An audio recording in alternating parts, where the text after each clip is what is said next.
So hi everyone, তোমরা সবাই কেমন আছো? আমি তোমাদের জন্য একটা অজানা রেসিপি নিয়ে চলে এসেছি। সেটা হচ্ছে ডিম মুড়ি ফ্রাই। তো তোমরা ভাবছো ডিম মুড়ি ফ্রাই আবার হয় নাকি?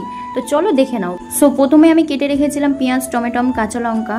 তারপরে বাটির মধ্যে সামান্য মুড়ি নিলাম, নিয়ে ডিমটা ফাটিয়ে নিয়ে কেটে রাখা পেঁয়াজ, টমেটো আর লঙ্কা দিয়ে দিলাম। তার মধ্যে সামান্য লবণ দিলাম, দিয়ে ভালোভাবে পেস্ট করে নিলাম। তারপর ফ্রাই প্যানটা বসিয়ে নিলাম, নিয়ে সামান্য পরিমাণ তেল দিয়ে পেস্টটা ঢেলে দিলাম, দিয়ে উল্টে পাল্টে ভাজা করে নিয়ে আমি এটা পিস পিস করে কেটে নিলাম।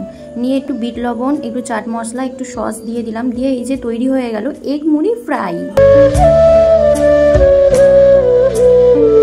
তো চলো বন্ধুরা, টেস্ট করে দেখা যাক রেসিপিটা কেমন হয়েছে। চলো।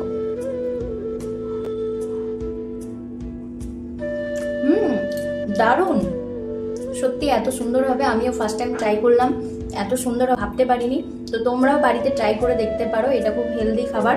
তো চলো, আমার এই ভিডিওটা কেমন লাগলো অবশ্যই জানিও কমেন্টে। ভালো লাগলে লাইক, কমেন্ট, সাবস্ক্রাইব করে আমার পাশে থেকো। টাটা।